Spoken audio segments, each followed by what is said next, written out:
yo que estuve 20 años con Clotario le puedo decir que no entendieron nada, absolutamente nada.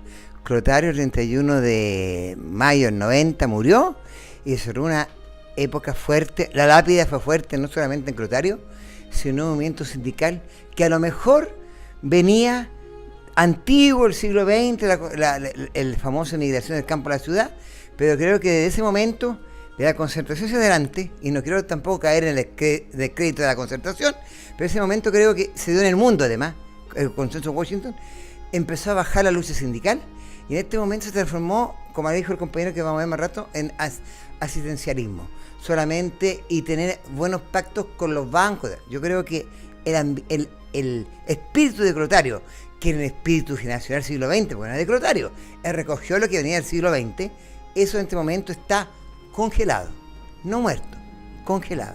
Y por eso es que es bueno que ustedes, compañeras, estén rompiendo el periodo de hibernación, que venga el descongelamiento. Eso sería en primer momento, debería un acercamiento de Clotario, que creo que el mundo sindical y la ANEF todavía está muy lejos de eso, muy lejos, porque la ANEF se ha transformado en solamente un grupo de personas que les gusta figuritas, todos son medios modelos y modelas que no corresponde.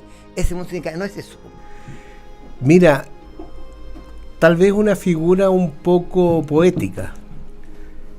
¿Por qué alguien como Clotario, que tiene una historia nacional en el ámbito del sindicalismo chileno, por qué alguien a nivel nacional podemos acogerlo y tratar de reinterpretarlo a nivel comunal, el territorio? Y la verdad es que nosotros hemos pensado de que Clotario cumplió un rol muy importante en la historia nacional sindical desde una doble perspectiva. Una persona que tenía una visión pluralista, que no tenía una visión unidireccional de un sindicalismo agresivo desde la perspectiva en ese tiempo tradicional comunista o marxista, y segundo, una persona que tenía la capacidad de ser abierta a otras proposiciones, entendiendo que el mundo sindical es tan diverso y es tan amplio como cualquier mundo de la sociedad chilena. Y nosotros en el territorio hemos pensado de que de alguna manera hay que reivindicar este tipo de figuras en el ámbito local. Son figuras nacionales, repito, pero cómo darle algún tipo de expresión en el ámbito territorial y local, y estamos contribuyendo y estamos tratando de hacer algunas actividades con la Fundación Clotario Blest en la comuna de Los Prados. Y hablar de Clotario Blest, la verdad es que es bastante difícil, porque Clotario Blest no lo vamos a definir nosotros, ni lo vamos a descubrir nosotros.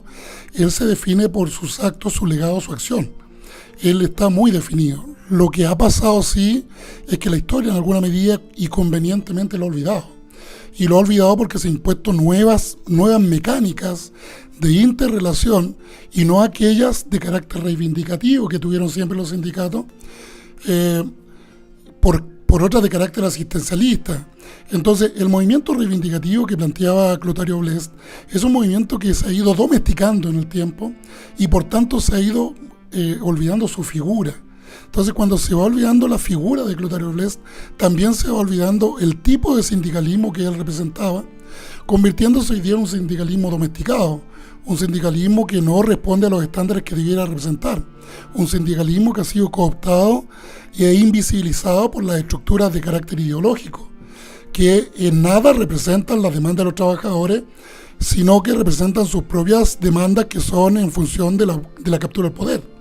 Y si de pronto la problemática de los trabajadores les sirve para subir un peldaño en la captura de ese poder, evidentemente ellos se van a sumar, pero ahí se van a encontrar casualmente y de manera funcional, no a los trabajadores, a los partidos políticos. Entonces, lo que tenemos que recuperar dentro del legado que nos entregó Clotario Blest es justamente restituirle el carácter reivindicativo al movimiento sindical, independizarlo, ponerle pantalones largos, desarrollarle musculatura, para que este movimiento sindical sea capaz, sin ningún tipo de complejos, de hablar con sus empleadores. El mundo privado hablará con los empresarios y el mundo público hablará con los gobiernos en función de sus reivindicaciones. Y nadie acá podrá sentirse avergonzado de tal acción, porque es justamente ese mundo, ese sindicalismo reivindicativo autónomo, el que de practicarlo de ahora en más estaremos poniendo, digamos, o reivindicando también a través de esa acción la figura de nuestro Clotario Blest. Me di cuenta de la grandeza de la figura de Clotario, porque Clotario, más allá del sindicalismo, en los años que le tocó vivir, en ese Chile antiguo, en ese Chile de tantas falencias, era un pater, era el gran padre. Le llegaban cartas de gente que quería que le arreglaran el problema de las casas, de los alcantarillados, en ese Chile antiguo que mucha gente se olvida que existió. El Chile, tal como él lo dijo, cuando su profesor le dijo: Clotario, ¿por qué andas pobre y por qué tus zapatos están rotos? Y Clotario dice: porque soy pobre. Y eso le pasó a Clotario. Y él, en su lucha, tuvo que asumir a ese pueblo, con todas esas falencias de los años 60, de los años 50, asumir eso, y lo asumió bien. Pero en nuestra labor de resguardar ese tema inmaterial, hemos descubierto que también Clotario ha sido mal utilizado. Desgraciadamente no es una figura muy conocida. Le conocen por la barba y el overol, pero no conocen su pensamiento.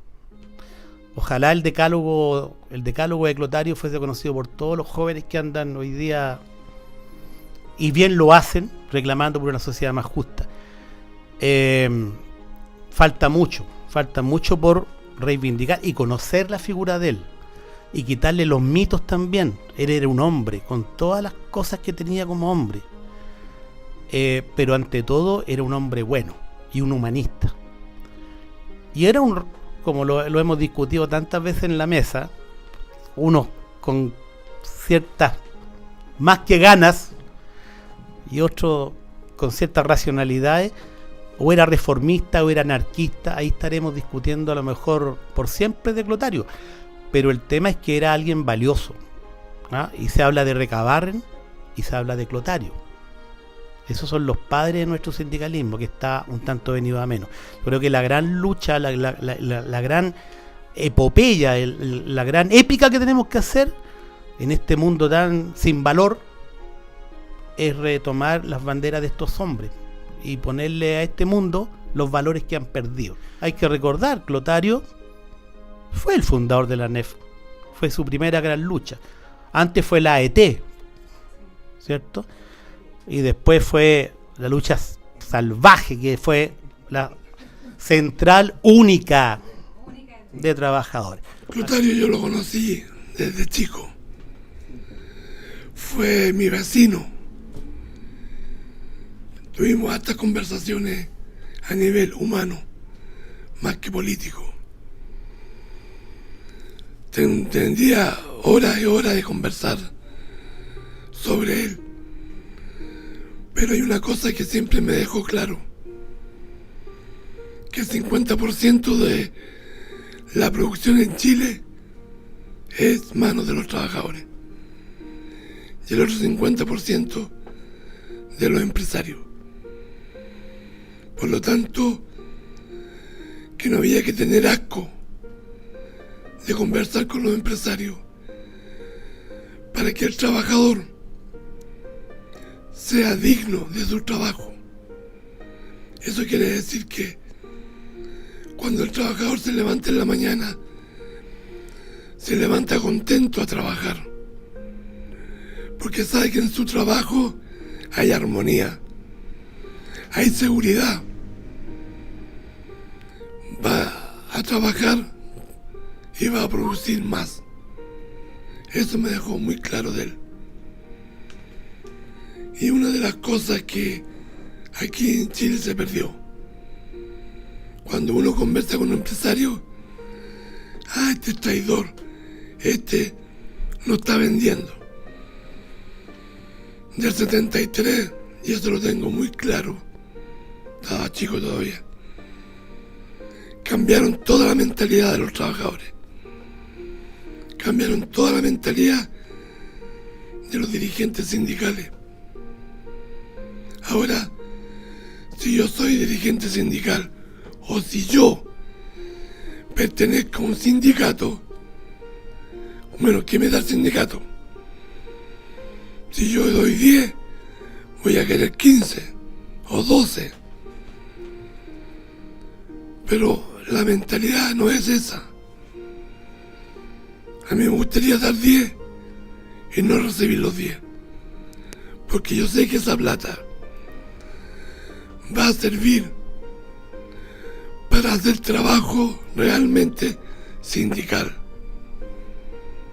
Y yo voy a estar orgulloso de hacer ese aporte. Yo entiendo que hay dirigentes y dirigentes. Pero Clotario, yo sé que tenía movimiento y tenía plata como para cambiar. Y él no cambió. Siguió su línea. Bueno, yo a Oscar lo conocí ahí. Lo conocí cuando lo acompañaba por las calles Eleuterio Ramírez, Santa Rosa, Ricardo Santa Cruz, que eran nuestros barrios. Yo trabajaba en ese tiempo, era voluntario de los traperos de Emaú. Y él iba a buscar su almuerzo en su vianda. Y cuando él no podía, iba yo a dejárselo. Pero es una persona muy humana. Que ojalá que hubieran muchos Clotario Blest en Chile.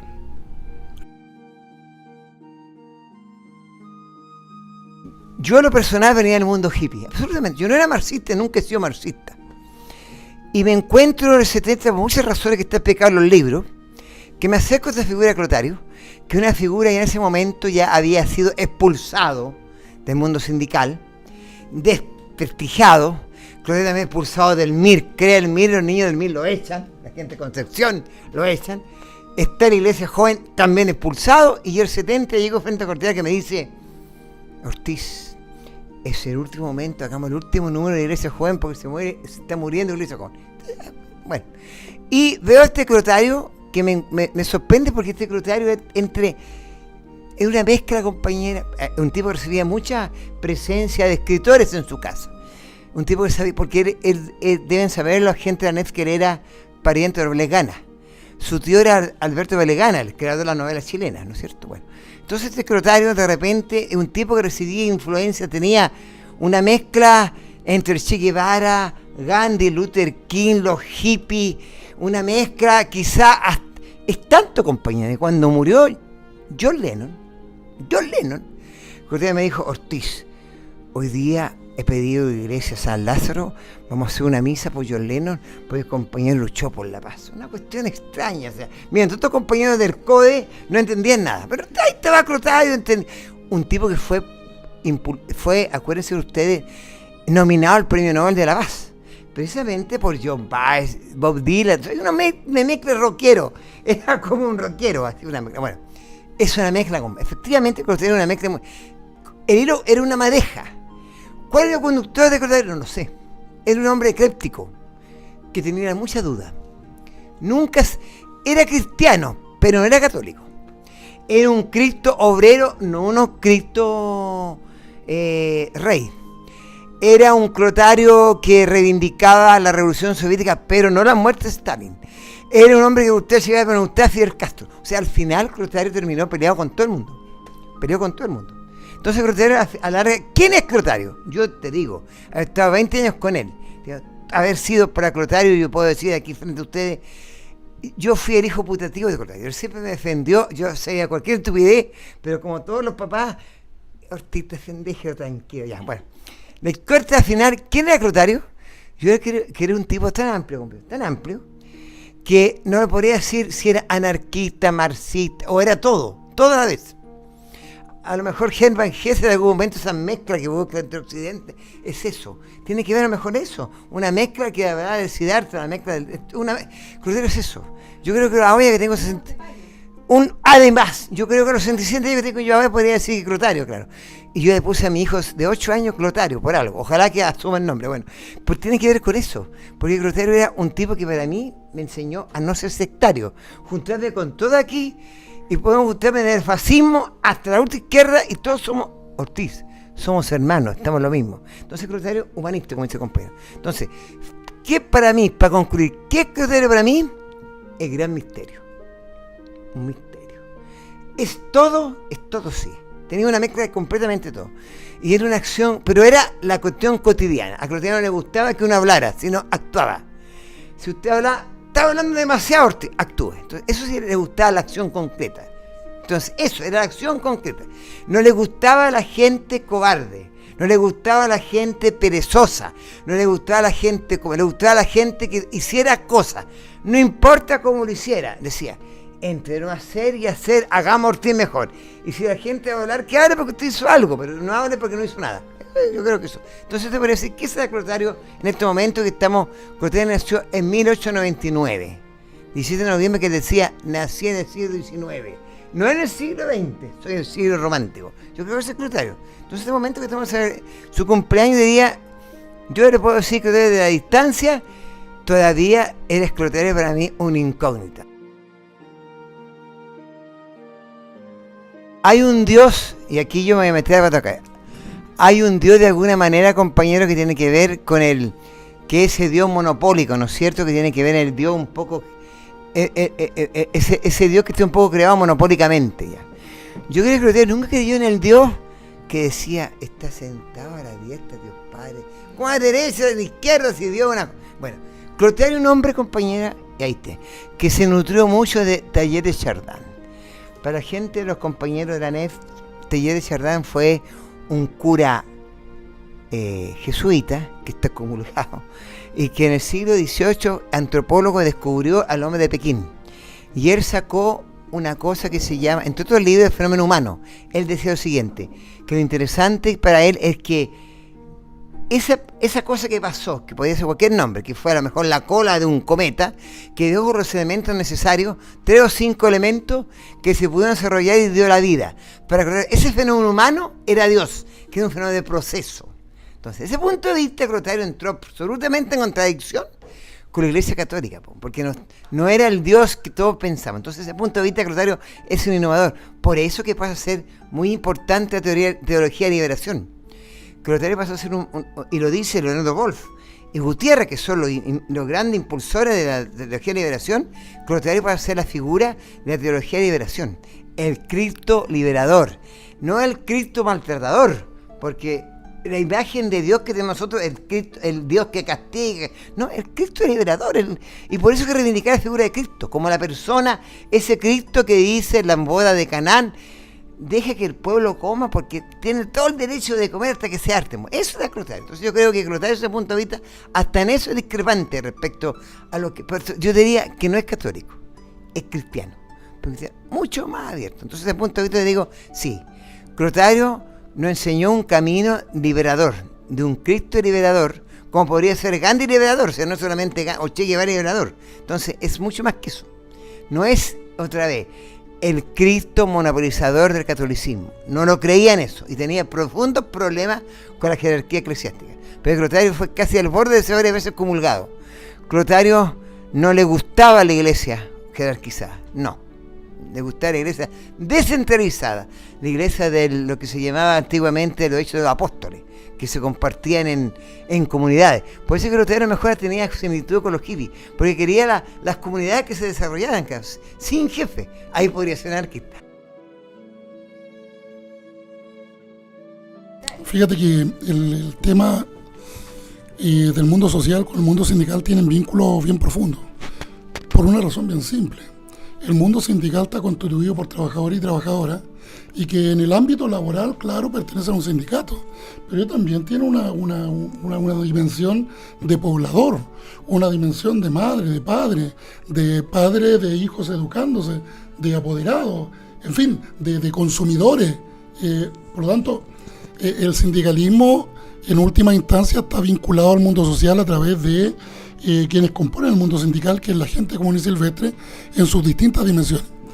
Desafortunadamente ha habido un traspaso de la misión del mundo sindical, ese mundo sindical que antiguamente hacía los economatos, que compraba mercadería y repartía entre la gente, que compraba ropa a mejor precio y repartía entre sus asociados, en fin, ese que se preocupaba del bienestar, de la casa, o sea, la cooperativa. O sea, había un mundo sindical que incorporaba todos los espacios y todos los planos de la vida de este trabajador ciudadano y todo lo que ello compete.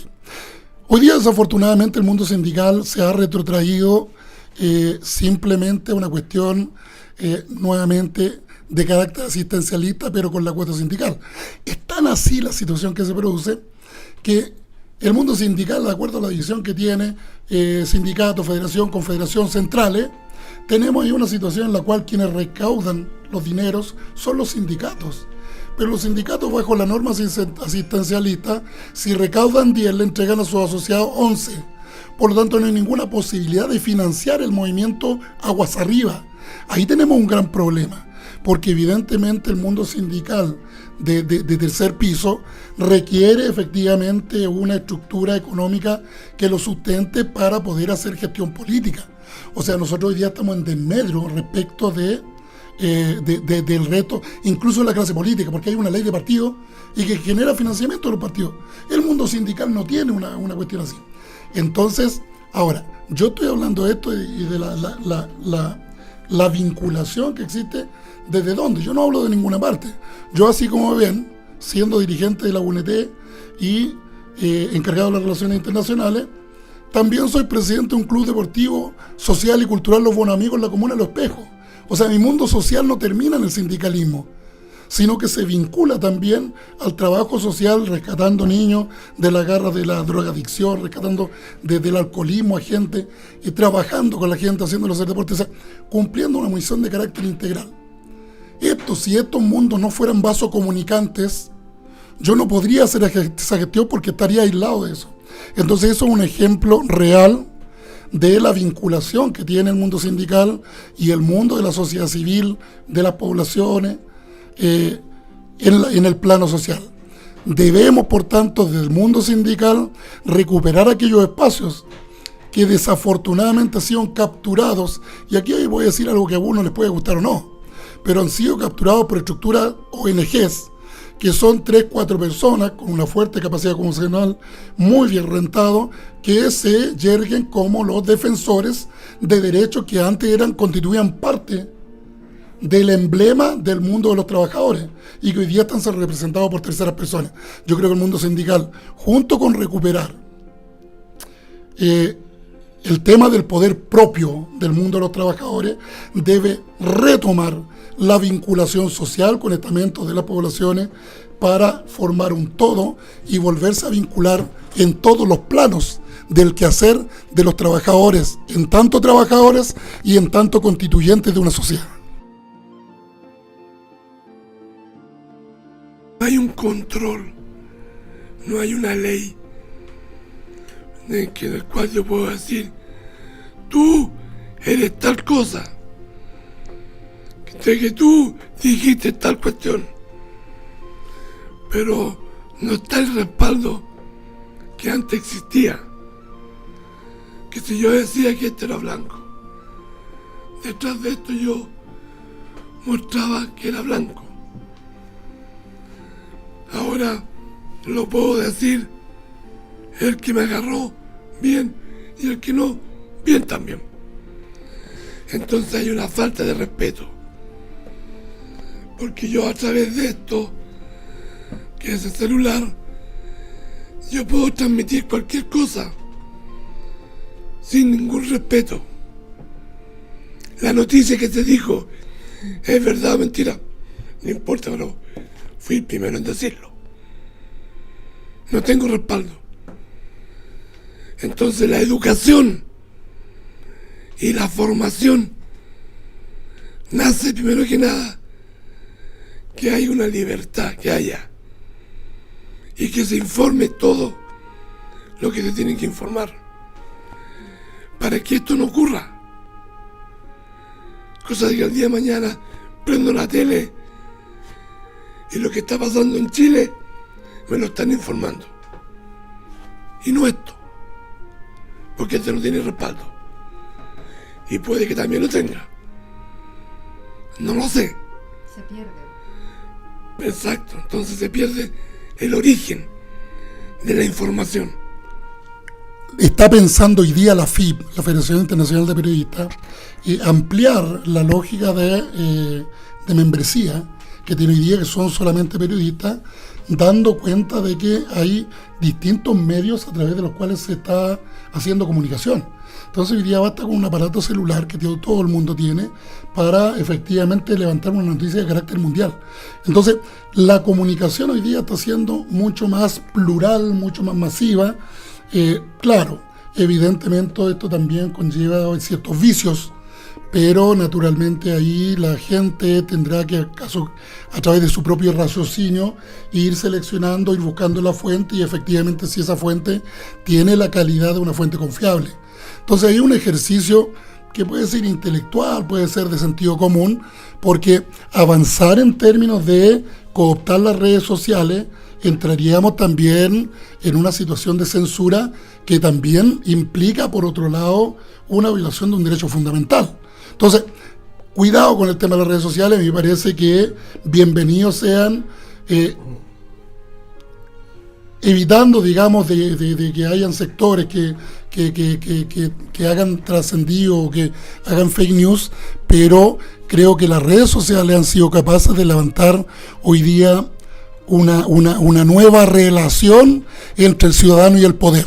Ojo, que eso es muy, muy relevante y en el mundo del trabajo tiene que también utilizarlo bajo las condiciones que se requieran y que sean funcionales al mundo del trabajo. Así, pero ojo, lo peor que puede ocurrir es la censura.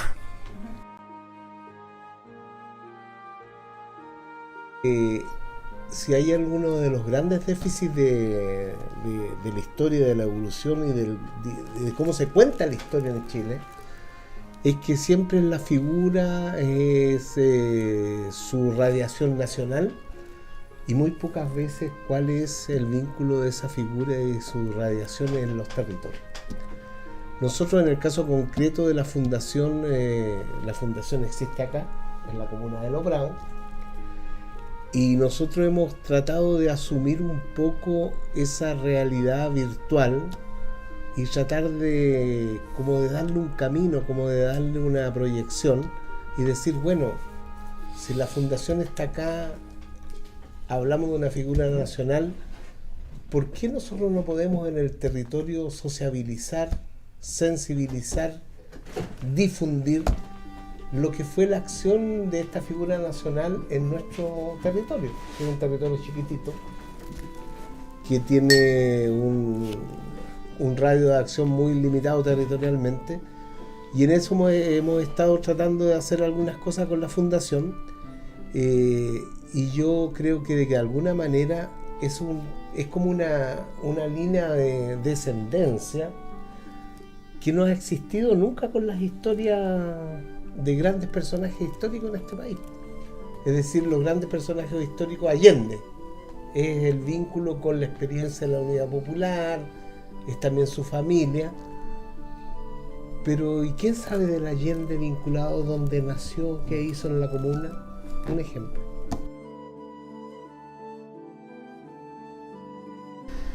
Entonces Clotario da para todo, tal como lo decía el compañero Ortiz, da para todo. El punto es la búsqueda siempre, pero siempre es un común denominador. Y el común denominador que era un humanista y era un hombre, lo vuelvo a repetir, pero pienso que ese común denominador lo lleva al gran tema, que todos podemos ser Clotario. Nadie dice que no.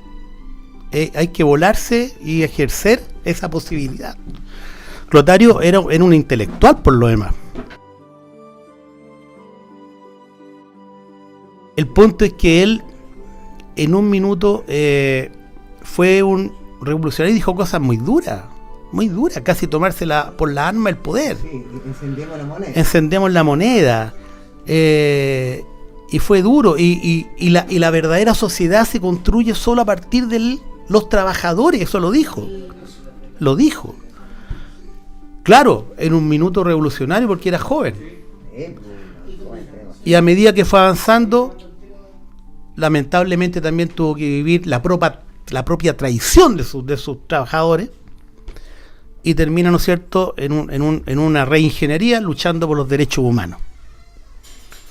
Y desde ahí, este Clotario Blest que tenemos, hay que, y vuelvo a insistir, gracias a usted, hay que retomarlo, hay que rehacerlo a los oídos de estas nuevas generaciones, porque a veces uno habla cosas que, si yo digo plancha, nunca me van a entender. ¿Quién sabe que un cabro joven lo que es una plancha, si nadie plancha, por decirlo en términos especiales? Entonces, nuestro también tiene mucho que ver con lo que dice Chomsky, el lenguaje. Los lenguajes construyen realidades. Y hay que insertar a Clotario en el nuevo mundo. En ese nuevo mundo. Y los jóvenes, yo sé que se van a ver encantados con un personaje como él. Pero hay que reinventarlo, hay que hacer reingeniería sobre el tema. Y esa es responsabilidad de la ANEF, es responsabilidad nuestra como fundación, es responsabilidad de nuestro municipio, porque aquí efectivamente se creó la fundación, en Lo Prado. Y los primeros grandes esfuerzos que se hicieron en aquella época, con otro alcalde, que lo estamos haciendo ahora con este alcalde, fue potenciar la fundación desde acá, del ámbito territorial. Hay una memoria de los viejos por el viejo. Yo le digo viejo, ¿no es cierto? Siempre hablamos del viejo. Para nosotros Clotario es como un padre. Y le hablamos de viejo con Ortiz. ¿Qué diría el viejo? ¿Te acuerdas? ¡Mire Ortiz! Eso diría el viejo, ¿no es cierto? Y nuestra misión es agarrarlo, reinsertarlo y hacerle reingeniería para los cabros. Porque los cabros están ávidos también de humanismo, están ávidos de ejercicio honesto.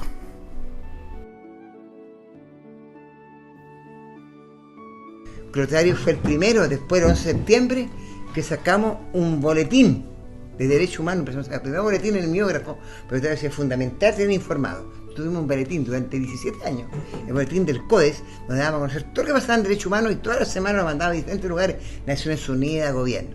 ¿Pero qué podría hacer yo? Clotario una vez me dijo, y aquí tengo que decir algo muy personal, mi profundo agradecimiento a Clotario, que me recibió 20 años con él, que mis papás, siendo comunistas, tenían muchos comerciantes de San Diego, mucho cariño por Clotario. Nunca, siempre estuvieron absolutamente asequibles con Clotario. Fue mi segundo papá, no hay ninguna duda.